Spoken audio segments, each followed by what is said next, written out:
Durante 11 años nadie habló de aquella empresa. No salía en prensa, no tenía anuncios, no levantaba inversión pública y aún así generaba más de 120 millones de euros al año. Pero lo verdaderamente importante no era cuánto ganaba, era cuánto estaba a punto de valer. Dos socios la habían construido desde cero. Amigos desde la universidad, compañeros de piso, socios desde antes del dinero. Durante años, todo funcionó, hasta que empezó a funcionar demasiado bien. Porque cuando el dinero aparece, la confianza empieza a cambiar. Uno de ellos se convirtió en la cara visible. Viajes, reuniones, fondos de inversión. El otro permaneció en la sombra. No hablaba, no negociaba, no aparecía en fotos. Pero controlaba algo mucho más peligroso: las cuentas. Nadie cuestionó eso, porque siempre había sido así, y porque durante 11 años nunca pasó nada, hasta que llegó el correo, una oferta formal de adquisición. Un fondo extranjero quería comprar la empresa completa. Precio final: 310 millones de euros. Para los empleados era libertad. Para los socios, retiro definitivo.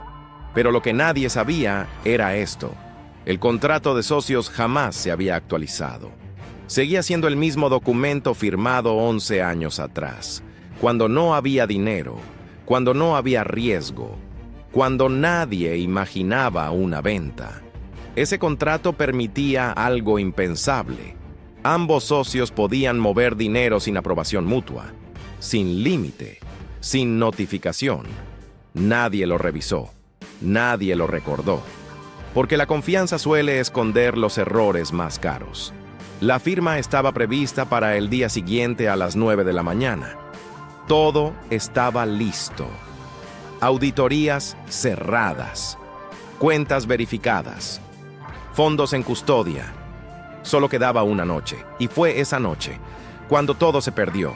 A las 11:42 de la noche, el edificio estaba vacío, luces apagadas, puertas cerradas, sistema de seguridad en modo nocturno.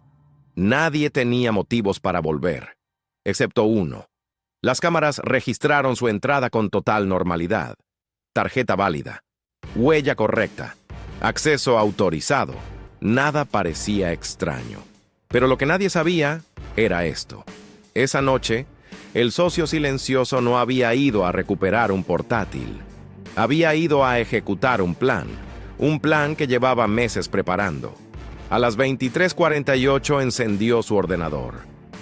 Introdujo sus credenciales. Accedió al sistema financiero interno y entonces ocurrió algo importante. No apareció ninguna alerta, porque su usuario tenía permisos absolutos. El primer movimiento fue pequeño: 250.000 euros. Un pago ordinario, aprobado en segundos. Nadie lo notó.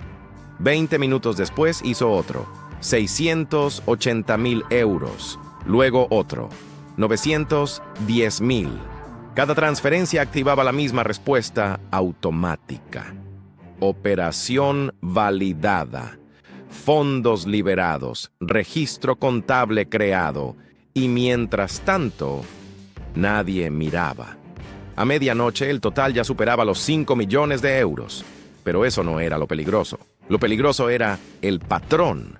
El dinero salía de cuentas distintas: reservas, operaciones, impuestos, fondos futuros. Todo perfectamente documentado, todo justificado. Y entonces ocurrió algo que nadie previó.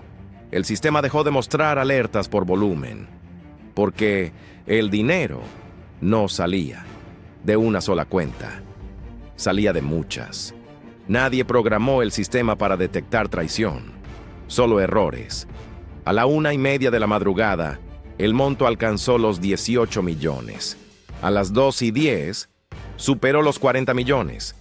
Pero lo más inquietante era esto: el socio no tenía prisa.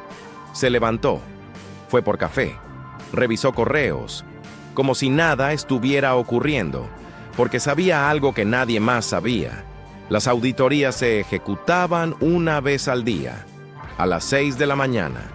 Todo lo que ocurriera antes no existiría hasta entonces. A las 3:40 ejecutó la transferencia clave, 12 millones de euros. Ese movimiento vació la cuenta principal. Si alguien hubiera entrado en ese momento, habría visto el saldo casi en cero, pero nadie entró. A las 4:20 el total ya era imposible de ignorar. Más de 80 millones de euros, y aún así, ningún sistema bloqueó nada. Porque la autorización era válida, la firma digital era correcta, y el contrato lo permitía. A las 5:02 lanzó la última orden. 117 millones transferidos. Cerró sesión. Apagó el ordenador. Miró la oficina por última vez. Sabía que en pocas horas aquella empresa dejaría de existir. Y aún así salió caminando. Porque legalmente no había robado nada. A las 8:57 de la mañana, los abogados ya estaban sentados en la sala de juntas. Contratos impresos, firmas preparadas, transferencia en custodia. La venta de 310 millones de euros estaba a 3 minutos de completarse. Fue entonces cuando alguien miró el balance y frunció el ceño. El número no cuadraba. Al principio pensaron que era un error visual, una cifra mal cargada, un retraso bancario. Pero cuando actualizaron el sistema, el silencio fue absoluto. Faltaban 117 millones de euros. Nadie habló durante varios segundos. Alguien volvió a actualizar. Luego, otra vez. El número no cambió. Se suspendió la firma inmediatamente. El fondo comprador pidió explicaciones. Los bancos bloquearon las cuentas. Los teléfonos comenzaron a sonar al mismo tiempo. Pero lo peor estaba aún por descubrir. Cuando revisaron los movimientos de la noche anterior, apareció la lista. Decenas de transferencias, todas válidas, todas firmadas, todas ejecutadas desde el mismo usuario, el del socio silencioso. Al principio creyeron que se trataba de un hackeo, pero no había accesos externos, no había direcciones IP desconocidas, no había manipulación.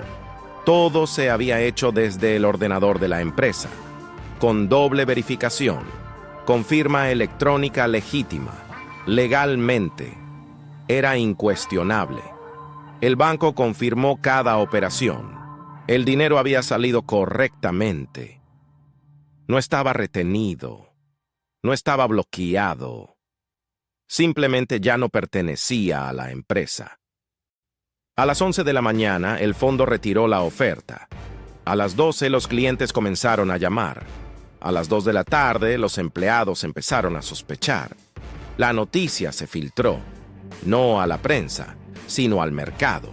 La empresa perdió credibilidad en cuestión de horas, proyectos congelados, pagos detenidos, socios comerciales retirándose. Pero aún había esperanza. Si el dinero se recuperaba rápido, la venta podía reactivarse. Entonces llegaron los abogados, revisaron el contrato de socios, línea por línea, palabra por palabra, y fue ahí donde todo se derrumbó.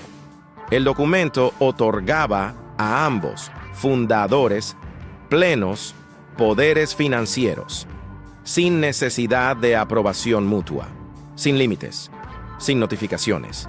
Ese contrato se firmó 11 años atrás, cuando la empresa no valía nada, cuando la confianza lo era todo. Nadie lo actualizó, nadie lo cuestionó. El socio silencioso había actuado dentro de la ley. La policía financiera lo confirmó. No existía delito penal, solo una disputa civil. Recuperar el dinero implicaría juicios en varios países, años de litigios, millones en costes legales. El fondo comprador no esperó. Canceló definitivamente la operación.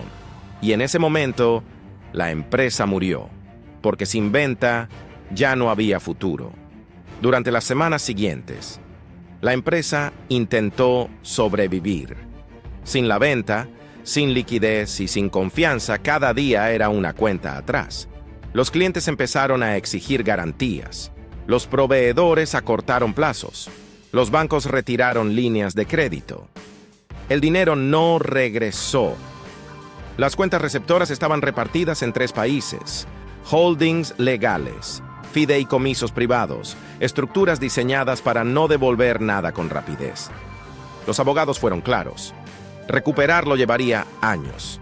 Y, aún ganando, solo volvería una parte. El socio visible, el que nunca tocó las cuentas, perdió todo. No solo el dinero, perdió la empresa, la reputación, 11 años de trabajo. Los empleados comenzaron a marcharse. Primero, los mejores. Luego, los que podían. Después, los que no tenían alternativa. En menos de 6 meses, la empresa cerró definitivamente. El fondo extranjero jamás volvió a presentar oferta. Los 310 millones nunca existieron. Solo quedaron como una cifra que pudo cambiar muchas vidas. Y no lo hizo. El socio silencioso fue demandado civilmente. Pagó una indemnización mínima. Menos del 1% del dinero transferido. No hubo prisión. No hubo juicio penal. No hubo titulares. Porque nunca robó. Firmó, autorizó, ejecutó. Todo conforme a contrato. Años después, un juez resumió el caso en una frase seca: la ley no castiga la traición, solo castiga la ilegalidad. Hoy, aquel dinero sigue circulando, invertido, reinvertido, multiplicado.